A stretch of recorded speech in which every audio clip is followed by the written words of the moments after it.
asalaamaaleykum mbokk yi nga xam ne yéen saxoo di seetaan seen chaîne bi nga xam ne moom mooy Kër Massar Info ñu am mbégte itam di leen retrouver waat si li nga xam ne moom mooy seen émission sportive KM Sport ci dimanche bu nekk nag ñu koy amal fii nga xam ne moom mooy seen chaîne Kër Massar Info tey nag ñu ñëw pour amal suñu deuxième numéro KM Sport.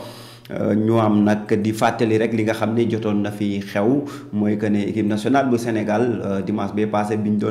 doon tàqalikoo dafa waroon a jongante ak ki nga xam ne moom mooy équipe nationale bu Égypte fële nga xam ne moo doon ci stade Abdoulaye Wade bu Diamniadio yàlla nag may Sénégal ndam ginnaaw bi nga xam ne dem nañ au tir au but Sénégal amati ndam ci kaw ki nga xam ne moom mooy Égypte ndam boobu nag itam. yóbbu pays bii nga xam ne moom lañ dëkk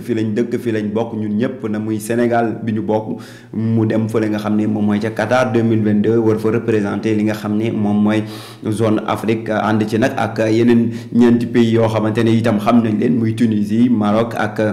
Cameroun ak Ghana ñoom la Sénégal war a àndal fële nga xam ne moom mooy Qatar pour représenter li nga xam ne moom mooy Afrique ginnaaw itam amal nañ àjjuma bi passé li nga xam ne moom moo doon tirage coupe du monde bi war a am fële ca Qatar Sénégal itam bokk ak ki nga xam ne moom mooy Pays-Bas ak ki nga xam ne moom mooy pays organisateur di Qatar ak ki nga xam ne moom mooy Équateur nga xam ne muy jógee fële ci zone Amérique du Sud itam Sénégal ñooñu la bokkal poule donc poule bu nekk poule boo xamante ne poule bu yemb maay la poule boo xam ne Sénégal itam bu defee quelques jéego rek itam mën na cee génn waaye nag tey itam suñu émission dañuy am si ki nga xamante ne moom mooy Boy Bangkhass mu nekk suñu invité spécial ci numéro bi deuxième numéro Kër Massar Info ñu bàyyi Boy Bangkhass mu nuyoo ak téléspectateurs yi. Alhamdulillah bismillah ñu wala yàlla jërëjëf Serigne Touba ñu ngi siyaar ñëpp di bëggee ñëpp di jox ñëpp seen wàccuwaay waaw di bëggee Kër Massar Info bi nga xamante ni fi leen ñëw tey ñu dalal ñu tamit yaatal ñu yiir ñu tamit fas yéene def ak ñoom émission bu mucc ayib bu jaar yoon waaw di bëggee ñi ma àndal ñëpp nag bàyyi ma kenn. jërëjëf Boy Bangkhass xam naa itam dañuy kii rek ñëwaat fële nga xamante ne itam demoon nañ korok fële nga xam ne moom mooy lycée zone de recasement nag bu ñu koy wax daanaka ci jàng lañ nga xamee waaye itam comme itam bërëb la boo xamante ne ay discipline dañ ko fay def ñu demoon nag fekk fa ki nga xamante ne moom mooy club bi def Viet ba daaw itam nga xam ne Sëñ Sey Thiam moo leen jiite ñu demoon fa am séq ak moom waxtaan mu fekkoon nag mu tombé ak li nga xamante ne moom mooy passation de grade yi nga xam ne élèves yi moom lañ doon def ñu dégtal leen ko rek ngeen seetaan nga après ñu ñëwaat ci plateau bi mun a wéyal waxtaan wi ak Boy Bangkhass.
ami téléspectateurs yi nga xam ne yéen a am mbégte di seetaan seen émission bi nga xam ne moom mooy KM Sport tous les dimanches sur Kër Massar Info tey nag ñu ngi ñëw si suñu deuxième émission KM Sport ñu ñëwoon fi nga xam ne moom mooy lycée zone de recasement pour ñëw seet si Sensei Thiam ci saalam xool nan la ñuy entraîner xool lan moo fi am ci discipline boobu itam nan lañ koy pratiquer ñu bàyyi Sensei mu nuyoo ak téléspectateurs yi.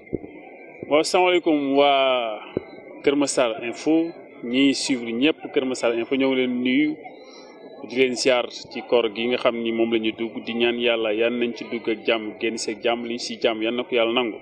di remercier suma gars yi ñëw tey jii muy monsieur Diouf et monsieur Sène qui sont venus nous voir donc di rafetlu seen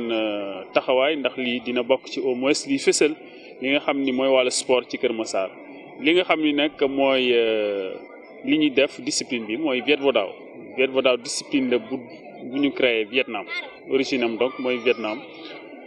mu ñëw ci Sénégal depuis les années 80 ba léegi mi ngi fii donc je pense que am na ci dans toutes les contrées du Sénégal am na fa donc macha allah mi ngi développé bu baax. waaw mu mel ni salle bi ñu taxaw nii bokk na ci njëkk yi nga xam ne amal nañ ko fii ci au niveau de Kër Massar. waaw saalu Viet Vo Dao moom foog naa ni ñun ñoo ko fi njëkk a créé fii ci Kër Massar c'est en 2011. bi ma jógee Ziguinchor foofu tamit nekkoon fa ubbi woon fa salle ñu affecté ma fii à Kër Massar bi mu ñëwee immédiatement dama fi daal di créer club bi ñu doon entraîner centre polyvalent ensuite ci la ñu ñëw transféré fii depuis 2011 donc ñoo ngi existé alors donc waaw mën nañ ni mooy club bi nga xam moo fi jiitu et ñoo ngi sant yàlla wax dëgg yàlla depuis boobu ba léegi nii le Viet Vo Dao se développe bien et se comporte bien à Kër Massar aujourd'hui li tax sax fekk leen fi gars yi passager grade moom mais nous comptons vraiment plus de 100 pratiquants 100 licenciés dans le club donc sant yàlla ça se passe très bien et nous comptons ouvrir d'autres clubs au niveau des alentours et il y a un autre club enfant qui se trouve au niveau d'une école privée bu nekk ci wetu poste bi nekk fële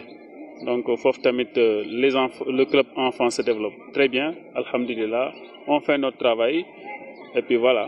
am discipline yi ñu gënoon a xam Sénégal muy karaté ay taekwondo tey nag Viet Vo Dao mu ñëw nga créé ko au niveau de Kër Massar est-ce que nekkoon na lu yomb. waaw bon c'était pas trop compliqué ah xam nga Viet Vo Dao dafa nekk discipline boo xam ne nii c'est attirant déjà c'est attirant c'est une discipline très attirante ensuite dafa nekk discipline boo xam ne dafa bari ay techniques bari trop c'est une discipline très riche en technique. donc ci wàllu yi ñuy daan gis ci discipline yu bëri di ko am ci discipline yu bëri boo dikkee ci Viet Vo Dao boo jëlee yeneen discipline boo leen boole boo ñëw ci Viet Vo Dao da nga ko fi fekk donc c'est presque la synthèse des autres disciplines loolu ñu dolli ci yeneen technique muy armes yi nga xam ne moom la ñu utiliser ak technique yi animaux yi donc loolu tax na vraiment bu ñu ñëwee bu ñu ko commencé di ko wane rek nit ñi dañ koy daal di bëgg ba adhésion bi dafay nekk adhésion massive. loolu moo tax on n'avait pas de problème ensuite man comme je suis un enseignant la pédagogie de l'enseignement n'est plus un problème chez moi donc bi ma ñëwee nekk jàngalekat ci benn structure bu nekk fii nii bi ma ñëwee dama démarré ak samay élèves ñu commencé ko ñu bëgg donc bi ñu commencé ñeneen ñi tamit ci wàllu yaan daal di ñëw affaire yi gën a bari moo tax léegi vraiment macha allah. on voit que ne discipline bi dafay éduquer xale yi parce qu'on les a trouvés très disciplinés très corrects et respectés à la lettre li nga xam ne ñoom la ñuy def. waaw xam nga discipline yëpp ñi ñuy wax les disciplines d'arts martiaux ce sont des disciplines d'éducation ce sont des disciplines de socialisation loolu moo leen tax a jóg boo xoolee la philosophie c'est la base de toutes les disciplines martiales je ne dis pas le Viet Vo Dao seulement mais toutes les disciplines que ça soit le taekwondo le kung fu le karaté le judo l'aïkido ñoom yëpp dañu am base bi mooy philosophie bi c'est l'éducation. donc c'est pourquoi pratiquant bi su ñëwee li ñu koy njëkk a jàngal li ñu koy njëkk a xamal mooy discipline la ñuy def discipline rek dafa rendre discipline moo tax xale yi ak nu ñu mën di xumb lu ñu mën di léej bu ñu ñëwee fii bu ñu commencé rek macha allah dañuy daal di adouciru dañuy daal di adopté waat yenn comportement positif moo tax macha allah ñoo ci sant yàlla bu baax foofu ñoo ngi ci vraiment réussir quoi. club bi taxaw na ñu bëgg a xam jaar-jaaram performance yi nga xam ne moom la club bi def. Oui, en tout cas le club à ses débuts c'était difficile puisque bon, on a démarré timidement, surtout au niveau des championnats nationaux et régionaux. Mais 4 ans après, ben, on est revenu deuxième sur le plan régional, troisième sur le plan national. Et depuis presque 4 ans, on est premier club de la région de Dakar et on fait partie des 3 premiers clubs du Sénégal pour les championnats nationaux. Et on a un vice-champion du monde, en l'occurrence Ibrahim Mandao, qui est le frère d'ailleurs du président. Il est vice-champion du monde en combat dans sa catégorie. Donc je pense que ça, c'est important vraiment. Nous avons des moyens, on fait des sacrifices. Vraiment, je voudrais en profiter pour féliciter ceux-là, les gradés qui ont été les premiers à venir dans ce club-là, Ibrahima, Amadou, et tous ceux qui vraiment ont accepté de se sacrifier avec moi pour vraiment asseoir un club performant qui dame le pion sur le plan régional et sur le plan national. Wow, encore une fois de plus, de lancer un appel solennel à toutes les autorités de Keur Massar. Les disciplines martiales ont besoin d'être aidées. Les infrastructures manquent de manière criarde. Hein? Donc vraiment, si nous sañoon ñu jàppale ñu ci wàllu salle mooy dojo gis nga fii ñuy entraîner nii ci perron bi lañ entraîner. On a tellement de blessures yoo xam ni ay blessés yu fi am parce que bon da ngay daanu ci dër bi ngay daanu ci tapis la ñu war a entraîner ca loolu amuñu salle amuñu tapis loolu pour que ñu mën a développer discipline bi il faut que vraiment ñu jàppale ñu ci infrastructure yooyu ca loolu ñun suñ doole àgg fa pour mën ko def autorités yi rek ñooñu ci mën a jàppale bu ñu xamee ni lii nga xam ne arts martiaux yi loolu la ñuy def c'est de l'éducation c'est de la socialisation c'est aider en vérité les autorités publiques à créer ce qu'on appelle un espace comment on appelle un climat social apaisé, surtout dans les écoles. Le problème de la violence peut être réglé. Je pense que donc autorités dinañ ci jàpp bu baax a baax. Moo tax vraiment je lance un appel solennel à toutes les autorités de Keur Massar, les maires surtout ñu jàpp ci bu baax a baax. Les écoles, nous commençons à instaurer créer des clubs dans les écoles pour que vraiment arts martiaux bi développé bu baax a baax loolu daal laay di leen sant nag franchement monsieur Diouf ci liggéey bi ngeen di def ak monsieur Sène sa caméraman bi nga xam vraiment vous avez été très gentil avec nous très ouvert et donc dañ koy rafetlu di leen ñaanal jàmm liggéey bi ngeen di def yal na ci yàlla jàpp bu baax a baax ba ngeen gis ci seen bopp ba yéene yi ngeen ci am yal na ko yàlla mottali. waaw bon maa ngi présenté wu c'est Serigne Ndaw si ceinture noire première dan bon man maay président salle club Daxaw Dramé ici à Keur Massar bon tout d'abord ñu ngi leen di remercier waa Keur Massar Info si seen déplacement bi bon xam naa ne fii am na ay club yu bëri yu fi nekk mais le plus souvent côté communication gars yi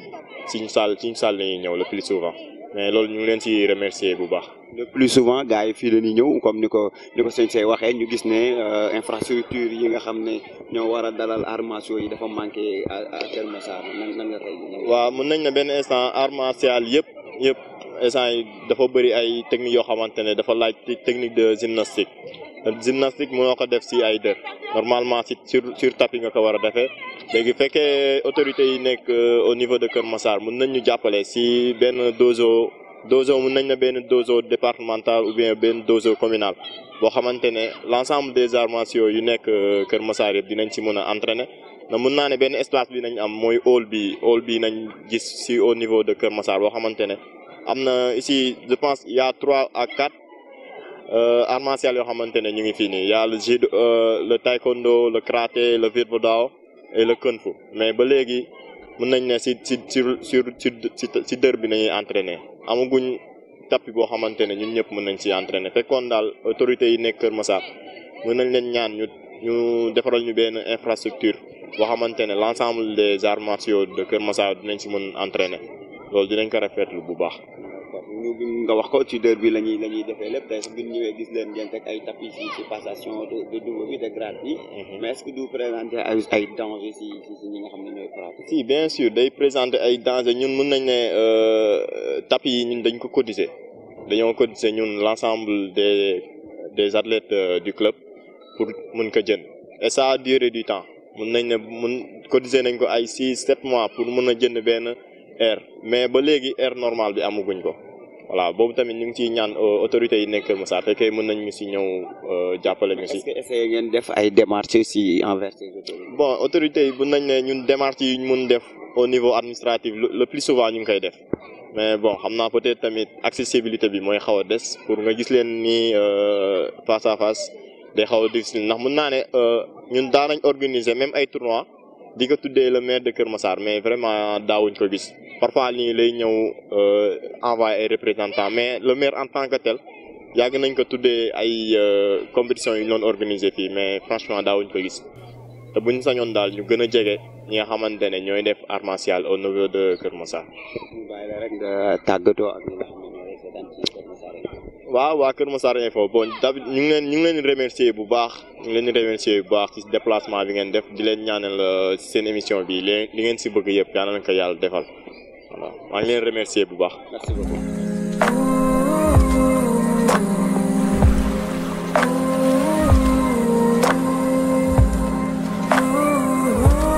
niñ ko seetaanee ci élément boobu jàll rek nga xam ne moom lañ leen dictaloon ci club bi nga xam ne moom mooy club Viet Vo Dao bi nga xam ne moo nekk fële au niveau du lycée zone de recasement Sensei Thiam jiite ka ñu dégg leen nag ngeen dégg ci bande boobu noonu Sensei Thiam di leen wax historique bu fi nga xamante ne moom mooy club bi fan la jógee ak moom lan moo ko indi fii bi mu ñëwee itam daal di créer club bi ñu dégg itam président bi ci boppam mu dictal ñu li nga xamante ne itam mooy jafe-jafe yi nga xamante ne arts martiaux yi am nañ ko au niveau de Kër Massar mooy salle boo xamante ne itam dina répondre aux normes yoo xam ne ñoom les athlètes yi nga xam ne ñooy def arts martiaux yi mën nañ ci war a mën a di entraîner wala di tàggat seen yaram ba nga xamante ne itam risque yi nga xam ne moom la ñuy jànkonteel fële nga xam ne moom la ñuy entraîner nga xam ne dër la boo demee da ngay gis ne tapis yi ñu am sax matewul li nga xamante ne zone bi nga xam ne ñoom fa la ñuy entraîner waaye itam mu nekk benn cri de cœur boo xam ne lancé nañ ko ñoom en tant que ay athlètes yoo xamante ne ñu ngi def li nga xam ne moom mooy art martial au niveau de Kër Massar soo déggee sax mu ngi koy wax ci biir kàddu yi ne salle bi dem na ba regrouper plus de 100 jeunes yoo xamante ne dañuy ñëw foofu di entraîner te itam bu ñuy entraîner dañuy nekk ci ay risque ba saa yu ñu ñibbi seen kër parce que dër la ba pare itam amuñu sécurité bi ci war donc ñuy lancer comme rek ni ñu ko waxee itam di itam profité waale itam di lancer li nga xamante ne moom mooy les autorités et les nouveaux autorités yi sam de Kër Massar ñu daal di jàpp rek ci li nga xamante ne moom mooy salle boo xamante ne ñii di def arts martiaux muy taekwondo muy karaté muy Viet Vo Dao muy ak lu mu mënti doon itam nga xam ne dinañ fa mën a dem di tàggat seen yaram itam mu répondre n'est-ce pas aux salles yi nga xam ne c'est des salles internationales donc loolu moo amoon loolu lañ demoon seetali leen ko fële nga xam ne moom mooy lycée zone de recasement itam ñu dellu si waat nag ci plateau bi daal di fas yéene amal waxtaan ak ki nga xam ne moom mooy Boy Banxaas lan moo indi turu Boy Banxaas. waaw Moussa ginnaaw bi ñu santee yàlla jëlu si nante bi sant suñu ñaari waajur bu baax waaw turu Boy Banxaas bi de li nga indi de wax dëgg fa yàlla lu yomb la tamit ndax dañoo nekk ay jeunes xam nga am talent tamit si li ñuy def doon ay xale bëgg ko lool muy làmb di ko dund nag bu baax a baax bëgg ko lool wax dëgg fa yàlla léegi turu Boy Banxaas bi li ko indi avant Boy Banxaas bi sax guy gi leen njëkkoon tudd jamonoy mbapat ñu nekk si mbapat bi di rampe te suñuy morom nag wax dëgg fa yàlla si lañ fa jógee nag daal di ñëw commencé dugg si arène bi Boy Banxaas bi foofu la sooxee ko Boy Banxaas bi sax jëluma ko woon dama xool ñun ñi nga xamante ni ñu ngi nekk Kër Massar doon ay jeunes xam nga di bëre bëgg làmb kenn ku si nekk di ñor di fu nekk nekk di xëcc seeni tur di indi man ma xool Kër Massar ni mu mel ak gars yi fi nekkoon doon ay champion doon ay jeunes di bëre yàlla deful tamit tur boobu antuwuñ ko man ma toog réfléchir xoolaat sama bopp jàngataat xam ni tur bi tamit bu ma ko jëlee te pare ma doon doomu Kër Massar war naa kaa mën a jël xam nga sigil ko quoi gën koy yëkkatiwaat niveau bi ñoo xam ni tur bi du tur biy dee tur bu war a nekkaat Kër Massar la quoi muy Boy Banxaas boobu noonu. Boy Banxaas nekk ci li nga xam ni moom mooy cosaan gi njëkk si booy wax Kër Massar ay Banxaas wax ñaanjuraan nga tànn Banxaas mu nekk symbole boo xamante ni symbole Kër Massar la. donc est-ce que yaa ngi mesurer tur bi nga porté. waaw tur bi maa ngi koy mesurer mais des na quoi 100% bi ñu si war a am dëgg-dëgg amuñu ko 50% lañ si jot a am mais liñ si dégg tamit dafa doon loo xamante dafa dal suñu xel ndax Boy Banxaas dafay amoon numéro 1 ak numéro 2 ñu doon fi ay ndaanaan loolu nag wax dëgg fa yàlla di sigil Kër Massar bu ñu jógee tamit dëkk bi ñëppay jóg ndax dëkku Kër Massar village la xam nga tur bi foofu la sooxee ko xam nga ñu nekk si ñoo xam ni tur bi bu ñu ko indee tamit dina am lu bëri lu mu porté daal si lañ ko jëlee nag di ko doxal ba nii yàlla def ñuy am ay combat di ko bëree di ko daan tur bi di gën a màgg ba tey booy banqaas foo génn tamit boo laajtee booy banqaas mbër doo réer. Boy Banqaas ñaata combat la. booy banqaas mu ngi ci 5 combats. ñaata victoire 4 victoire benn défaite. benn défaite. ñu dem fekk nañ la salle ngay entraînement yu metti sax yoo xamante ne ñun sax dañoo mujjoon a xaw a jaaxle ci entraînement yooyu noonu. waaw loolu moom dëgg la waa man moom même bu dul combat sax noonu laay def chaque jour damay pare ndax dañu ne mbër bu ndaw du pare day pare moo tax chaque jour dañuy nekk ci suñuy entraînement xam nga di toog ci suñuy tànk xam tamit li ñu bëgg muy làmb ndax làmb tamit du caaxaan. boo ko bëggee foog nga nekk ci say entraînement nekk ci lu wóor ba pare nag bëgg ko gëm ko ndax loo bëggul gëmoo ko tamit pour nga am ci avancement du yomb da nga koy bëgg gëm ko moo tax ñu yegg ci fi ñu yegg ci tey ba nit ñi duñu naw bëgg ñu tamit am ay soppe yoo xamante ni tamit dañ ciy sonn lool tamit loolu la demee. ñu dem seetaan li nga xam ne moom mooy élément bi la toppoon ci salle bi nga xam ne mooy saalu John Sina ñu xool lan la fa Boy Banqaas doon def.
chers internautes yi nga xam ne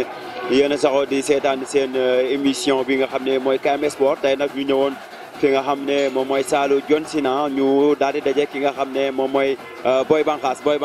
ñu fekk la saalu John Sina nga nekk ci entraînement yu métti. oui lu leer alhamdulilah bisimilah ni wala yàlla maa ngi jërëjëf Serigne Touba maa ngi siyaar mbokku taalibe yëpp di bëgg ñëpp waaw gis nga noonu la demee rek ñoo ngi si entraînement yi nekk fa ñu war a nekk rek chaque jour rek waaw comme nii rek nga gisee rek noonu lañ koy jàppee waaw saison bi instant bi lang na moo tax dañuy maintien li ñu war a liggéey dëgg sax liggéeyuñ ko waaw noonu la demee buñ ko liggéeyoon dëgg da ngeen gën a gis lu gën a garaaw lii waaw moo tax ñu xam nga rek yaa ma gën a xam. ñu mel ni comme ni nga ko waxee saison bi lang na waaye yaa ngi mel ni kuy waajal saison jëm déwén. waaw noonu la demee nag nice waaw man la Boy Banqaas doomu Kër Massar village bi waaw gis nga noonu la demee ñun duñu bàyyi quoi moo tax bu ñu ne woon suba combat ngi ni sax dañ koy jël bëre te buñ ko bëree dañuy daan ndax suñuy coach yi ma yor xam nañu bu baax xam nañ koy Boy Banqaas tamit waaw ndax ñun moom chaque jour pare chaque jour dañuy liggéey xamuñu caaxaan si dara bu ñuy tëdd dina sax dañuy entraîné si xel barki maam Cheikh Fall. lan ngay wax sa ñi nga xamante ne ñoom ñooy bëggee Boy Banqaas ak ñi nga xam ne ñoo dëkk Kër Massar. waaw waa Kër Massar moom surtout sama supporters yi sama mafia bi su ma nee mafia bi nag ñoom xam nañ seen bopp bu baax dañuy sonn si Boy Banqaas bu baax a baax Kër Massar village nag xam nañ kuy Boy Banqaas ndax man doomu dëkk bi laa juddoo Kër Massar village màggee fa yoroo fa defee fa lépp nekk combat yi ma jot a bëre yëpp Kër Massar mbooloo laa ko bëree te lépp ay ndam la boo amee defet benn yoon lay doon waaw noonu la demee di supporter yi nag moom du ma leen di wax rek li ma leen di ñaaxaat rek mooy nañ xam ne mbër lan yor yoruñu mbërantaan mbër kaamil lan yor te bu boo noonu gëm loolu bu baax chaque jour Boy Banqaas mi ngi si ay liggéeyam nekk fa mu war a nekk toog si ay tànkam noonu la demee. jërëjëf waay. yéen moom amul lu ma leen di wax quoi instant bi da ngeen maa bett sax moo tax mu demee nii mais boo leen ma bettul woon amaana kon heure bi ñoo ngi ikiri ba kon école ba la ñuy nekk mu fees dell nekk ndax ñëppay safoo Boy Banqaas di ko ndamoo di ko tiitaroo kon amaana nu mu demee nii moo tax ak vendredi bi nii xam nga coach yi tamit mooy loolu affaire yi bett leen yëguñu ko xam nga waxuma leen si dara ndax ni ngeen ma bettee moo tax waxuma leen leeraluma leen dara noonu la demee mais sama supporter yi moom bu yeboo ñu xam ne carrément Boy Banqaas fa mu nekkoon la nekk ba léegi mu ngi si ay entraînement am nekk si li mu war a nekk waaw jaamu yàlla ak yonente bi kese gëm Serigne Touba nekk si li ñu war a nekk toog suñuy tànk kuñ ma si jox noo mënta toll ni Bombardier su ma la jàppee dama lay fete yi metti jàpp la tër ndax man loolu laa xam loolu laay dund war na maam Cheikh Anta waaw di ñaanal ñëpp jàmm nekk ku si mel ni Seyna Aline borom jaasi ji kooku aw ma fayam quoi day sonn si man di dugg si man nag di def lu ne barki maam Serafal ku si mel ne Nasirou Aline Badara xam nga Aline Diop ñooñu aw ma seen fay ku si mel ne Laay Aw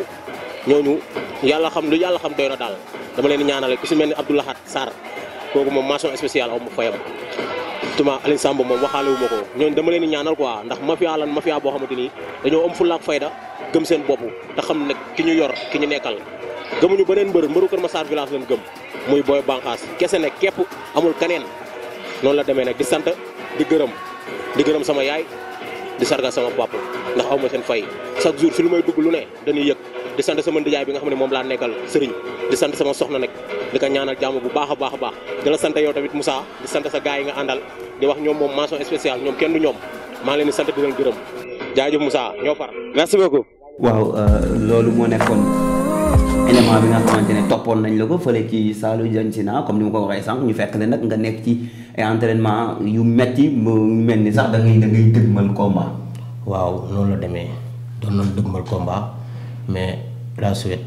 gisaatuñu si leneen loo xamante ni wax nañ si lu leer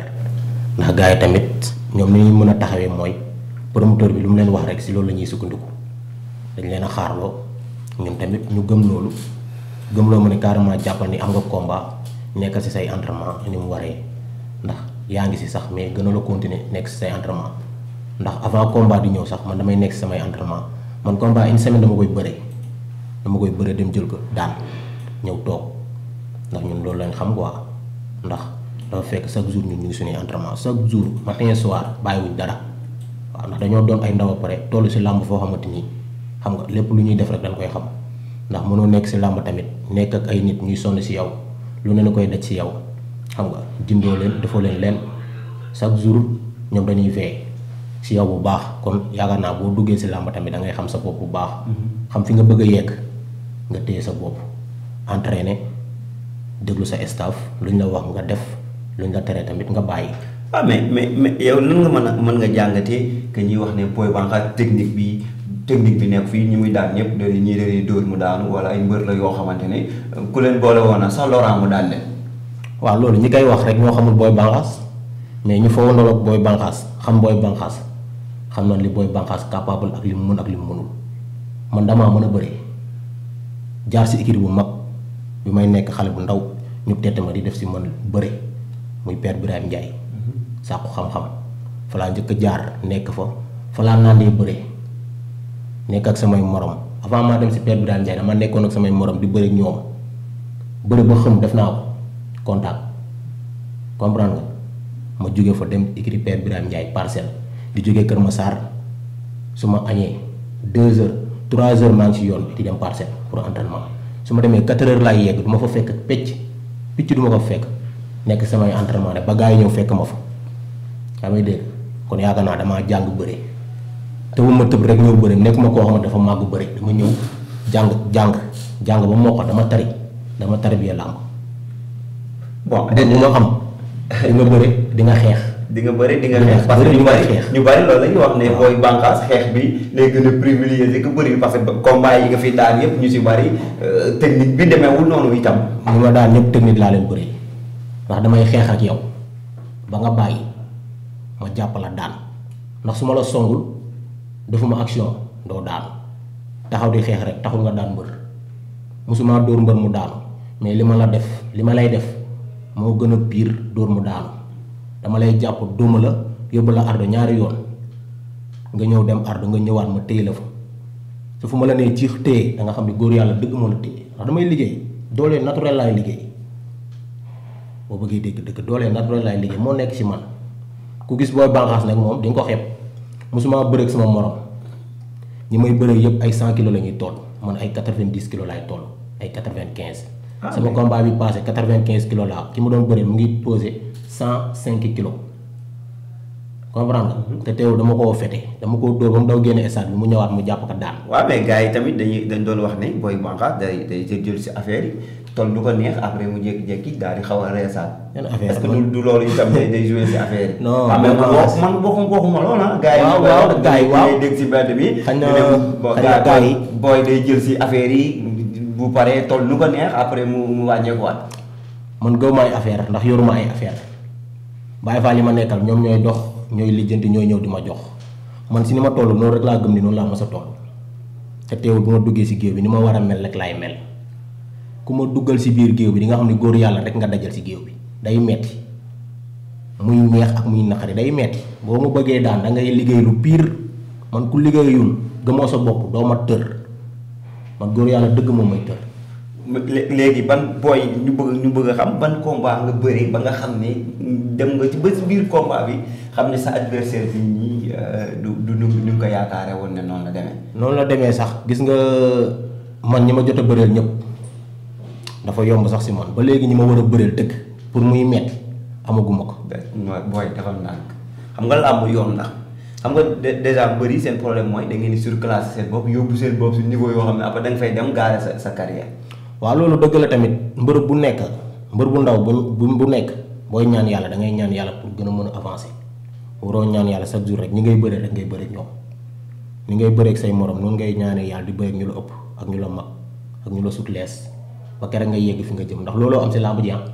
lamb ji nekkul da ngay tëb tëb rek ñëw am na ñoo xamante ne dañuy tëb tëb rek ñu yóbbu leen fu kawe ndax lan connaissance bi moo ko waral ñun nekk loolu lan amul dañoo amul ñoo xam dañuy taxawu di ñu dooleel si làmb dañoo doon ay jeunes yoo xamante ni ñun suñu biir ñoom ñoo koy jaayante di lijjanti suñuy combat bopp. waaw man nag wax dëgg fa yàlla booy bànqaas amul benn mbër buñ ko mës a jox avance am ma ne leen non non amaana man ñi ma yor samay ménagère ñoom la ñuy jox combat bu leen gënal ñu ñëw bëgguñu ndax xam nañ seen mbër xam nañ li ñu yor produit bi ñu yor xam nañ ko man damaa bëri ay qualité. billaay wallaay taala mais est-ce que itam du ngeen jël combat jël avance en général noonu lay demee da ngay jël avance su nit koo xam ne doo ko gis doo ko xam. nga dem ba làmb ja wala signature contrat nga ruux dellu gannaaw. wala gannaaw gars yi du lii lañ ma waxoon. waaw loolu moom am na quoi sama premier combat maak Laay Pythagore numéro 2 dama ñëw bu si suuru làmb ji ñu ne ma kee ngay bëreel bañ na ko sax course bi ma nekk loon dafa ne déedéet kee du adversaire bànqaas ma leen kee la de kon musuma kaa gis musuma gis mais kii bu ñu duggee si géew bi dina xam kan mooy booy bànqaas moo ma loo moo ma large tiim ma toll nu ko neex bi ma ko jàppee dama koo fete ba mu dem ardo ñu naan booy bu ndaw bi lu tax muy def lii kii nii. waa CNG jour boobu noonu dañu ne sama coach man dégguma la benn yoon bi nga fi toogee naan dama ko jàpp ñu bëree man ak moom ñu jiital ngaas mais dama ko fete dama ko dóor mu dem ardo rek. mais si da ngay jox dëgg gars yi ñu wax. non noonu la demee sax li may wax nii loolu moo am man jàppante guma ak mbër wan ko sama bëre bi li nekk si man dëgg wanaguma ko mbër pour roofoo dëgg muy mbër nii wan ko li ma mëne si bëre amagul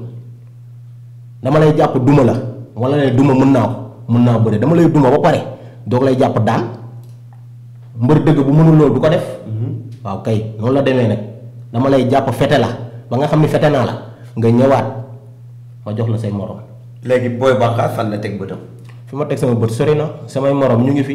kan mooy man képp ku ma jëlul tey ku ma jëlul heure bii. booy ñun ñu dajee si kaw rek du ma jël. bu ñu ñëw si émission bi nga jaar si émission bi ñuy kii di laam-laamee ak nga non da nga naan sama bët si kii laa da teg ñu jéem a tax. waaw loolu xam nga dëgg la si émission la nekk boo fi nekkee di wax yenn mbër yi xam nga gars yi dañuy gis seen bopp donc dañuy yaakaar nag leen di may benn promo wala c'est-à-dire wala noonu non non man du ma def loolu mbër yi ma war a bëreel samay coach xam nañ leen samay adversaire xam nañ seen bopp chaque jour ñoo ngi daje stade ñoo ngi gisante ñoo ngi tegante ay bët su may wax nag am na ñoo xamante ni mbër yoo xam ne xam nañ bu baax li may wax du ay waxantu man ku ma jëlul heure bii trop tard day métti si yow kon nañ ma teel a jël rek ma defaral leen ñu dem seete leneen. Boy Banqaas nee na mbër yi ay adversaire am xam ngeen ko donc adversaire yi nga xam ne yéenay adversaire potentiel yu Boy Banqaas di mbëru Kër Massar xam ngeen ko Boy Banqaas défié na leen donc ay coach am xam nañ ko ay adversaire am xam nañ seen bopp kon nag itam ñu wax leen ne teel leen na jël Boy Banqaas parce que dafa ne si yoon ku ko jëlul léegi itam boo leen dajee comme ni nga koy waxee nee na dina fete di fete waat la ba nga dem Ardo boo ñëwee noonu la fa demee quoi. ndax ñun ay doomi Kër Massar lan di woote couleur drapeau Kër Massar ba pare gëm Kër Massar ñun ay doomu Kër Massar village lan. est-ce que Kër Massar boobu ngay woo couleur am di ko porter est-ce que itam ñi fi ne day autorité ñu ngi lay jàppale ci combat. waaw autorité yi bu ma ci tuddee dama ciy citer rek du ñëpp leen mën a citer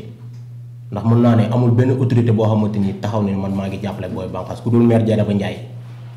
gàmmu booy jaraaf. yaakaar naa mooy tuddee ay autorité noonu lay tuddee ay autorité ñi fi nekk tamit suñuy am di jàmm lan di dox si ñun di vee si ñun bu baax ku si mel ni ma ngay bari fu mu xam koo xamante ni nit ku baax la daf ñuy booleeg moom mu ñuy jàppale te yàlla rek a tax Thiaw Ndiaye daf ñuy jàppale te jeune la bu ko neexoon mu jël alalam di ko investir faneen defu ko nekk mu xam ni ñun ay ndaw lan ay moroom lan mu war ñoo mën a jàppale du ñu jàppale ku si mel ni jaraaf suñu tons la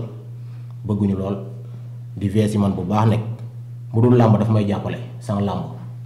ku si mel ni gàmbooy moom suñu ndijaay la moom tamit mention spéciale day sonn si ñun bu baax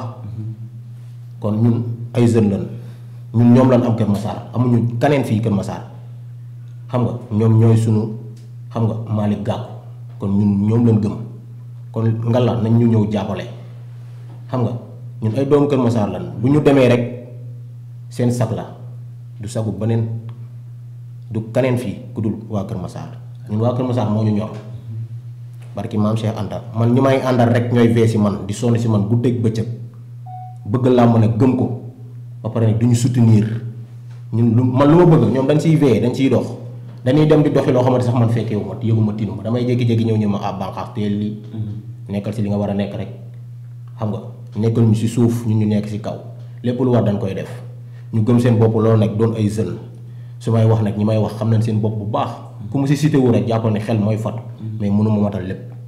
ku si mel ni Aline Samb aw ma fayam lu na lay vee si man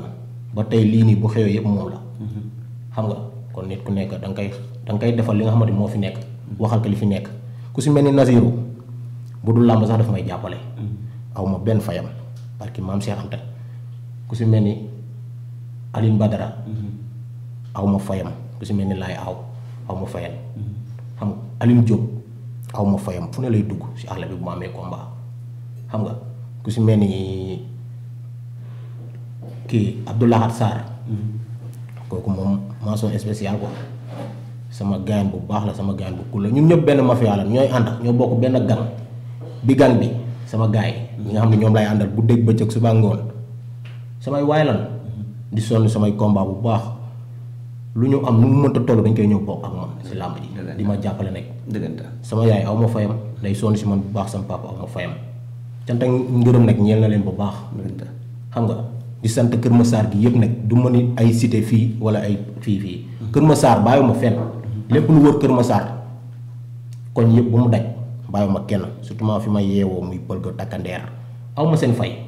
dañuy vee si man di sonn si man bu baax am na ñoo xam ne xaw ma leen sax te dañuy ñëw di jàppale Boy Banqaas di sonn si moom di leen wax nag ngala nañ ñëw jàppale seen doom Boy Banqaas li may woote pour ñoom la tey bu ñu demee tey ba doon fi benn champion ba war a doon fi roi des arènes tey seen sax la j'espère que nag doo fi dem ba nekk champion suba Kër Massar Info ñëw war a soxla gars yi du ñu indil ay problème. non loolu du ma sa am ndax ñi ngeen nekkal ñi ma nekkal xam naa leen bu baax du ñu ñuy wor ndax ki ñu yor sax xam na ni moom du koy wor te ñaanuñu ko suñu borom su ma naree wor ñoom su ma leen naree wor si làmb kon yàlla bu ma tekki si làmb. nit ku ne da ngay xam sa bopp. dañoo pire dañoo xam lu ñu doon. donc mu nekkoon Boy Wakass ñu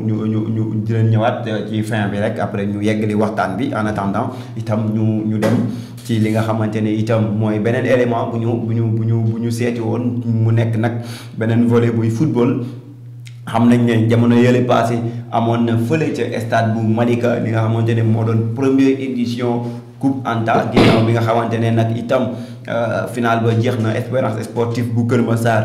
jël ko donc ñu demoon itam dox ay tànk rek dem seeti ñi nga xam ne ñoo organisé woon coupe boobu noonu itam ñu daal ñuy wax li nga xamante ne moom moo doon bilan journée bi ba pare daal ñuy wax itam perspective yi nga xamante ne itam am nañ ko ci deuxième édition Coupe Anta. waaw salaamaaleykum chers internautes yi nga xam ne yéen a saxoo di seetaan li nga xam ne moom mooy seen chaîne Kër Massar Info tey nag ñu ñëw ci seen deuxième numéro li nga xam ne moom mooy KM Sport tey nag ñu ñëw seeti ki nga xam ne moom mooy Ibrahima Wade ak ki nga xam ne moom mooy Mané ñu nekkoon ñi organiser première édition Coupe Anta au niveau du département de Kër Massar tey nag ñu war a ñëw am waxtaan ak ñoom ñu ngi leen di nuyu. ñoo ngi leen di fay di leen di remercier di leen gërëm aussi seen déplacement bi ngeen def ba ci kër gi fii nii pour ñu am waxtaan boobu. waaw tey ñu am mbégte dajewaat ak yow ginnaaw bi nga xamante ne lépp jëf na ñu war a ñëw def jàngat ci première édition bi Coupe Anta mu doon coupe boo xam ne dañ ko tuddee sa yaay booy mu jeex daal nga am ci satisfaction. effectivement mën nañu xam yëg-yëg bànneex yi bànneex maa ngi ciy am bànneex am ci contenté pour raison yu bëri première raison bi mooy li ma si doon séntu laa si gis c'est-à-dire que toujours bu ñu may laaj man lan laa am habitude di wax dama naan àdduna dafa metti dafa laaj xeex dafa laaj discipline dafay laaj solidarité dafa laaj entraide donc loolu yëpp boo ko gisee donc koy gis ci qualité joueurs yi ak équipe yi muy discipline bi muy fair play bi muy xeex bi dans la combativité dans la discipline dans le respect donc comme ni ma ko yàggee wax rek dund bu ndaw la dañ ko mën a wax métaphore la quoi pour une vie donc li ma doon si doon seetu si fair play bi si discipline bi si joie bi yëpp a ngi ci woon donc grande satisfaction laa ci am quoi. mu doon compétition boo xamante ne yombul ci moyens financiers yi dajale ko donc mun nañ xam nan nga def ba monter loolu. alors moyens financiers yi man loolu la yàgg wax moyens financiers yi si organisation bi moo nekk loo xam ni moo ci gën a tuuti ni di dajale seen doole dajale seen temps ku si mel ni par exemple Grand Mané xam dafa bàyyi yitteem yëpp andi si ñu ci war a àndal def si ñoom seen effort physique yaakaar naa ni mooy moo ëpp fuuf moyens financiers yoo xam ne def naa ko ci donc réussite collective la quoi noonu laa ko mën a waxee. Ibrahima mais ñu koy ñëw xam ne Kër Massar sport bi dafa am problème mais ni ku ñëw jël benn doole pour yokk ko football Kër Massar ba jeunesse bi mën a seggi seen bopp. loolu aussi am na mais avant tout comme ni ma ko waxee rek coupe bi déjà pour jeunesse Kër Massar bi yëpp la mooy comme ni ñu ko organisé avec les 4 équipes yoo xam ñooy représenté département bi déjà. muy Malika Yeumbeul Kër Massar yooyu yëpp day dugg pour coupe jeunesse bi la ñi di kontaan qualité yi ma wax ni yëpp au début mooy combativité bi adversité bi solidarité bi fair play bi discipline bi yëpp ñu gis ko si mu nekk ay jikko yoo xam man dañ ma si yar sama yaay yar ma ci ma rendre ko hommage lu ñu naan sargal si coupe boobu donc dama ci amaan mbégte. Première édition ñeenti équipe ñaar bu Kër Massar benn bu Malika ak benn bu Yeumbeul. effectivement mu doon satisfaction. waaw Ibrahima itam ku wax première dina wax deuxième. waaw est-ce que bi mu génnee ci première édition bi commencé na di xalaat parce que xam nañ ne deuxième édition bi dootul nekk ay ñeenti équipe yu bari lay doon. parce que ñëpp dañ koy xaar ñu doon yi parce que coupe bi ñëpp ñuy commencé wax Coupe Anta. ñu ngi xaar deuxième édition bi est-ce que njort nañ ne. donc commencé na liggéey boobu noonu pour jëmale. tout à fait ñun suñu yéene suñu mbébét mooy coupe bi bu soobee yàlla incha allah ñu amal ko at bu ne. léegi nag jàpp nañ ni mën nañ yokk équipe yi nombre équipe yi mën nañ yokk dugg ci coupe bi parce que coupe bi comme niñ ko waxee dañ ci am ambition bu baax ci sport Kër Massar am ci ambition bu baax pour jeunesse Kër Massar donc ñun suñu mbébét suñu yéene suñu lu ñu bëgg moo ñu yokk ko mais organisation bi nag moo ko teg ci loxo Grand Mané donc mooy xool rek moom nan lay yaatalee ak nan lay dugalee yeneen équipe yi mais bu soobee yàlla ñëpp buñ ci jàppee dina am équipe yu dooleeku ci coupe bi quoi. d'accord jeunesse Kër Massar sant la gërëm la ci li nga leen defal parce que du lu yomb ñu bàyyi la rek nga waxtaan ak ñoom wax leen yëpp ak ses derniers mots par rapport ak édition coupe Ankara et tout ça nga santaale gërëm ñi nga xam ne itam jàpp nañ ci boobu la. waaw maa ngi sant samay waajur sant sama yaay bu baax a baax coupe bi comme ni ma ko waxee moom lay doon leen jukkal rek ci coupe bi mu yar ma ci ay valeurs yi ma la wax yoo xam bëgg naa ñëpp partager ko. du ma taay du si delluwaat donc dama koy wax rek muy jàppalante bi muy combativité bi parce que àdduna dafa metti foog nga xeex muy dans la fair play discipline bi ak yéenente jàmm loolu lay wax ci coupe bi nag kontaan si ñëpp ñoo xam ñëw neen ñu jàpp si coupe bi coupe waa Kër Massar la coupe jeunesse Kër Massar la coupe ñu bëgg football la si Kër Massar donc maa ngi gërëm ñëpp di sant ñëpp di leen gërëm yéen aussi Kër Massar Info yéen nga xam ni sol ngeen seen dàll aussi ñëw ba ñu amal waxtaan bi. merci beaucoup Ibrahima. jërëjëf maa lay remercier. waaw Grand Mané ñu ngi lay nuyu. ku wax Grand Mané wax football wax coach wax li nga xam ne parcours bu def ci sport. tey ñu gis la itam nga ñëw en parfaite collaboration ak Ibrahima ngeen organiser coupe bu mel nii nan la idée boobu nan ngeen ko taxawal. bon d'abord maa ngi leen di nuyu si ku yéen ñaar ñëpp si ku nekk turam ak santam vraiment bon di leen jaajëfal aussi tamit parce que lii ñu ñoo waroon déplacé ñu ngeen facilité nu ko yéen ngeen déplacé ñoo fekk si donc ñu ngi leen di dalal jàmm donc lii émission bi man dama si am contentement vraiment ak mbégte parce que lii ngeen ñu defal nii dafa rëy bon comme ni mu ko waxee rek vraiment mun naa ne Ibrahima a tout dit waaw parce que lu mënta ñàkk nag dafay am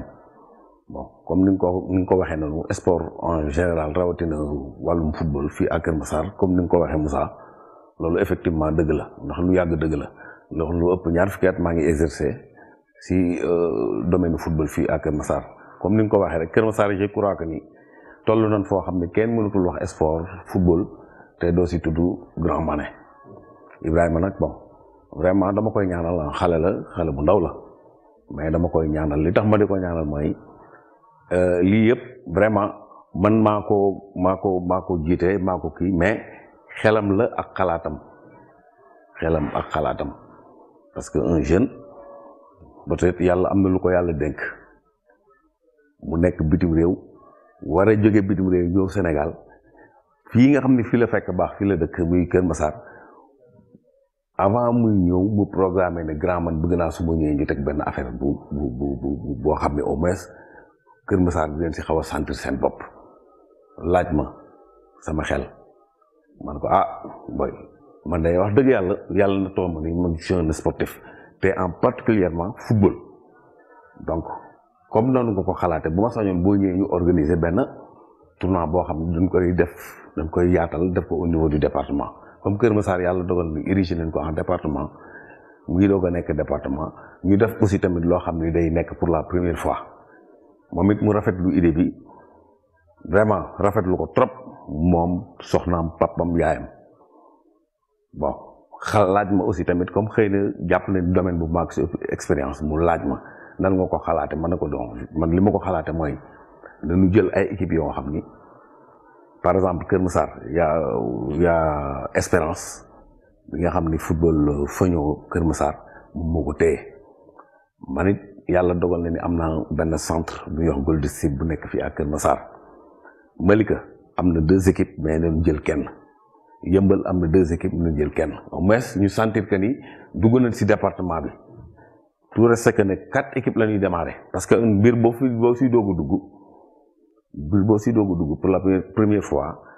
ba pare nekkul loo xam ne dafa yem si quartier bi wala dafa yem si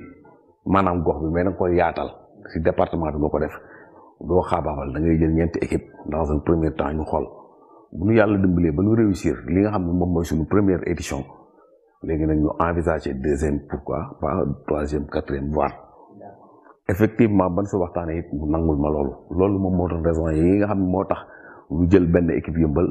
jël benn équipe Malika jël benn équipe Kër Massar bii def bi football en championnat régional ak benn centre boo nga xam ne man fii fa laa nekk maa ko taxawal ñu koy wax Gold Sip muy ñeenti équipe yooyu loolu moo waraloon tournoi bi. première édition bi mu doon lu réussite boo xam ne li ngeen ci doon xaar gis ngeen ko tey ñaanu leen yàlla itam def benn affaire mu doon réussite ba pare ngeen bàyyi mu wàtti loolu noonu donc dañuy gis ne kon am na benn projection moo ci deuxième édition bi est-ce que ñu ma ko posé question bi Ibrahima yéen ñi comme yaa yoon organisation bi yéen a ngi am benn prospection boo xam ne dans l'avenir nan la compétition bi war a démarrer est-ce que sax dem ngeen ba jàngat ne war na mën a génn sax ci football ngeen boole ci club bu handball yi nekk au niveau de waaw bon loolu d'ailleurs man mii sax wax naa ko parce que boo xoolee may en général ak logo yeeg publicité bi bon ba si banderole yi ñu def yëpp boo xoolee da ngay gis ñu def Ibrahima Wade soutient le sport nag buñ ko waxee c'est général bàyyiwul football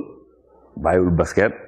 bàyyiwul même écurie de lutte yi nga xam ne ñu ngi fi ak dojo yi nga xam ne ñu ngi fi def arts martiaux bàyyiwul dara bàyyiwul basket bàyyiwul handball bàyyiwul volleyball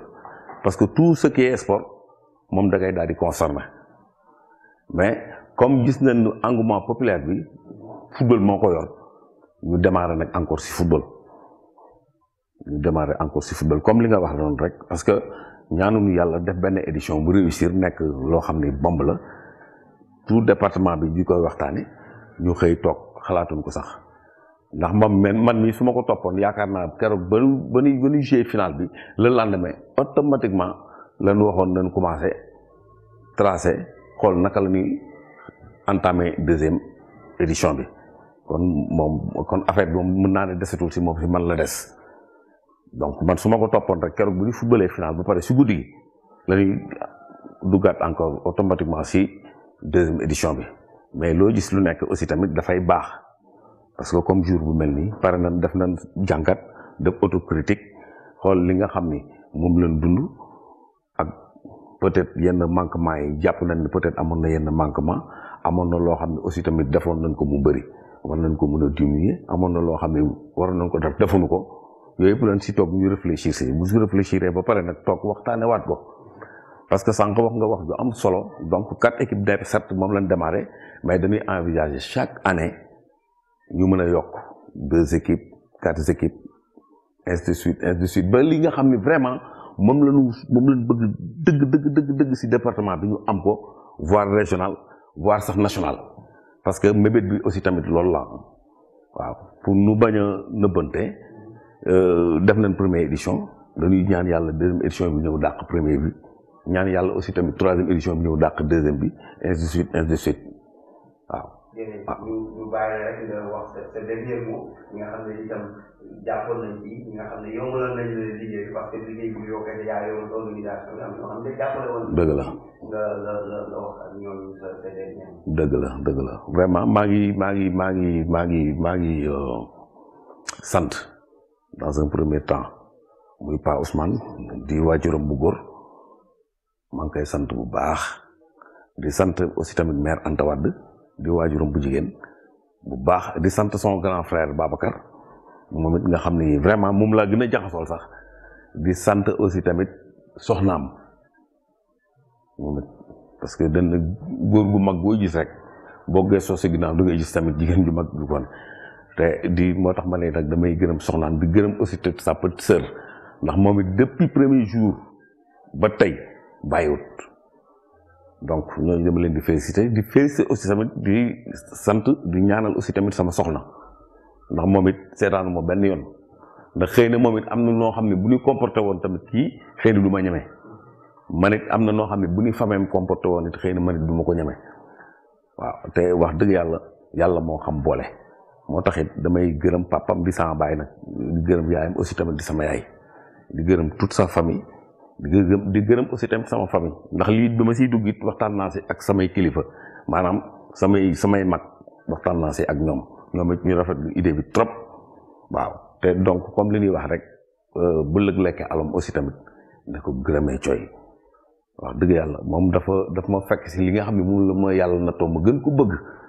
te yow war nga xam nga si dara sax muy football bi mu ñëw na ma grand jël naa lépp jébbal la ko loo def baax na loo wax baax na loolu aussi tamit c'est à saluer parce que nekkul loo xam ne lu yomb la ndax ba ñuy jëflante di waxlante yëpp nekku fi mi ngi en dehors de Sénégal man maa ngi fii mais teewul à chaque fois dañuy jokkoo guddi gi pendant presque 1 heure de temps mu bàyyi léppam chaque guddi que jëfee loolu tamit dama koy rafetlu di ko si ñaanal moo xam li mu bëgg xale la nag mënoon na mel ni xale tey mais dafa ko mais dafa ñëw jël xam-xamam jël mën-mënam jël dooleem jël lépp di ko si investir ba lii geste bi ngeen gis nii rek ñu di ko def nii si bassin bi ginnaaw yàlla ak yonent bi moom la idée yooyu yëpp moom moo ko am parce que kii tamit vraiment mu ngi contribuer si quartier am di contribuer si dëkkam bu ñuy wax Kër Massar di contribuer aussi tamit si département Kër Massar parce que bon moom it mi ngi def loo xam ne yombul si bu ne tey yombul waaw donc cela montre que ni vraiment comme li mu doon wax que ni ko àdduna lépp combat la kon loolu dëgg la si moom te mu ngi koy wane à chaque fois donc yéen it ma leen di gërëm di leen ñaanal aussi tamit seen KM Kër Massar kii TV bi aussi tamit yéen a xam fi ngeen bëgg mu àgg yàlla leen ko yàlla yombalal ful ko mu nekk kii bu rëy ba yéen it Sénégal partout ñu leen di tudd waaw di gërëm ñëpp di sant ñëpp waaw parce que ku lim rek mun nga juum parce que am naa samay nit yoo xam ne ñu ngi dëkk ba Malika ñoom it foofu presque ñoom ñoo ma faciliter la tâche waaw côté organisation fii laay toog ma jël sama téléphone wax leen rek ñoom it li ma bëgg lépp su ma ñëwee damay fekk sur place ñu defal ma ko ak pas mal de personnes yoo xam ne aussi tamit ñu ngi woon fii ñoo xam ne sax nanguwul sax feeñ ñu ma doon jàppale si zahir ak si baatin waaw ñun ñëpp mënu ma fi nekk di lim benn ak benn mais ñun ñëpp xam naa leen ñaanal nag kenn ku si nekk li nga xam ne yaa ko bëgg sa xol yàlla na ko yàlla fay yàlla na ko yàlla defal waaw dugg nañ si ak bismillah génn nañ si alhamdulilahi rabbil alamin y'a rien de mal dara xew ñaan yàlla may na si deuxième édition bu ñu si dugg tamit mu nekk tamit lu gën a rëy par rapport ak fi ñu jógee. waaw salaamaaleykum comme ni ñu ko gisee rek ci élément boobu loolu itam nekkoon li nga xam ne moom mooy seen chaîne bi fekkoon ak ki nga xam ne moom mooy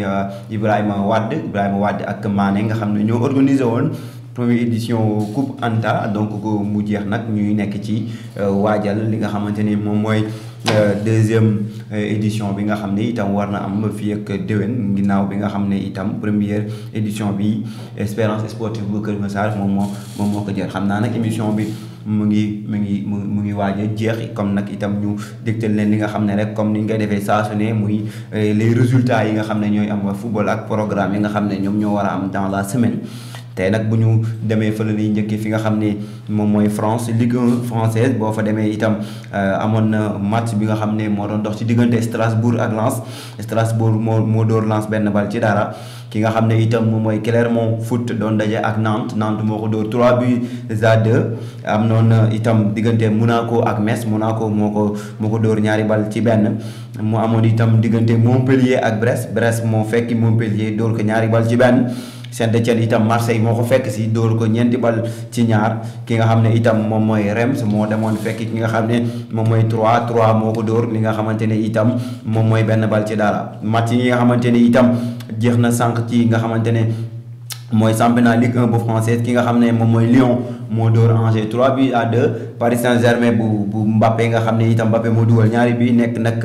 deuxième ci classement meilleur buteur ki nga xam ne mooy championnat France moo dóor ki nga xam ne moom mooy Lorient 5 buts à 1 fële na la itam ca Espagne amoon nañ fa ki nga xamante ne moom mooy Atlético Bilbao moo dóor Elche ñaari bal ci benn. Real bi nga xam ne mooy Betis Bolam moo dóor 4-1 Osasuna. Granada ak Real Vallecano dañoo tembo mooy dañoo nul ñaari bal ku nekk moom la am moom la dugal itam ndam demul ndam dikkul comme ni ñu koy waxee ci olof. ki nga xam ne itam mooy Valence dafa nil ak Cadiz kenn dugalul itam benn but.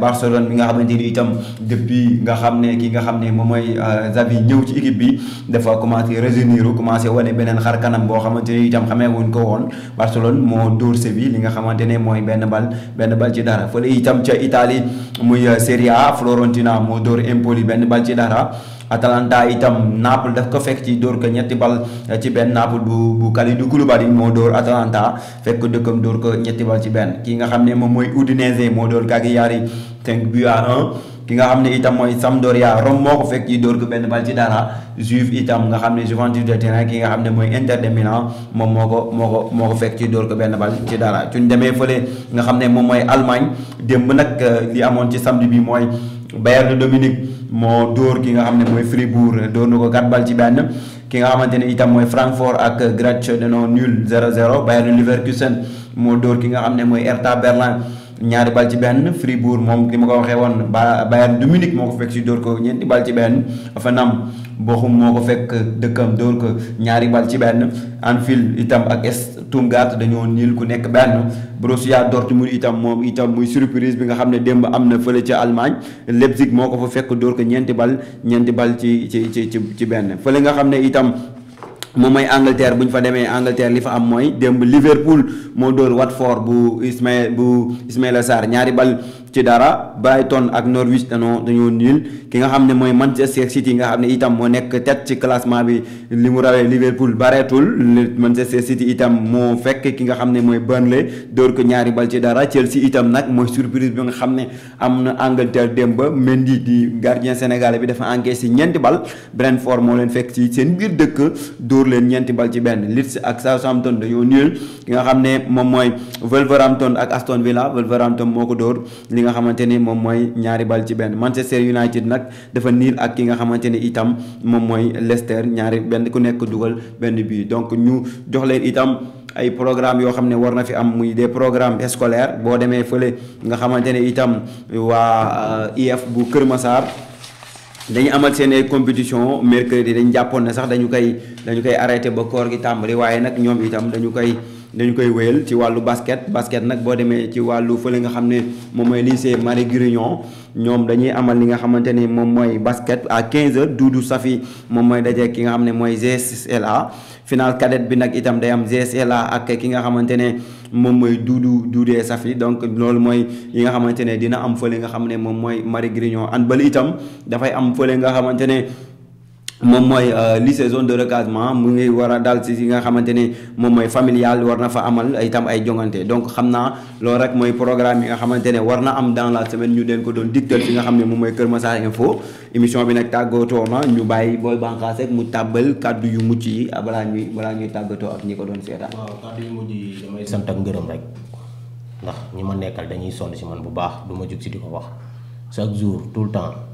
waaw man dama leen di sant di leen gërëm aw ma seen fay quoi di leen wax ñu gën a jàpp rek te xam fa ñu nekkoon fa la nekk démb ak barki démb dañ gën a jàpp gën a boole xol yi gën a tàpp xol yi xam nga xam ni mbër leen yor daal yoruñu mbërantaan mbër kaamil leen yor te am na fulla si li muy def am na fayda si li muy def waaw bu loolu weesoo tamit may sant gërëm sama papa ak sama yaay xam nga ak suñuy dëkkandoo ñi nga xam ne dañuy sonn samay mbir paay ak mère yi xale yu ndaw yi bàyyiwuma kenn maa ngi sant ñëpp di gërëm ñëpp. waaw di sant sama soxna nga xamante ni daf may toppatoo ne guddeeg bëccëg di def si man lu bëri maa ngi koy sant bu baax soxna Buso maa ngi koy sant bu baax waaw di baal ñëpp àq di baalu ñëpp àq waaw di bégg tamit Kër Massar Info bi nga xamante ni ñoo ma dalaloon tamit maa ngi leen di sant di leen gërëm di wax amuñu seen fay di leen wax li fi nga xamante ni fa lañ teg seen tànk bu ñu ko teggi foofu la waaw di ñaanal Kër Massar gi yëpp jàmmal. jërëjëf comme ni nga ko waxee di baalu ñëpp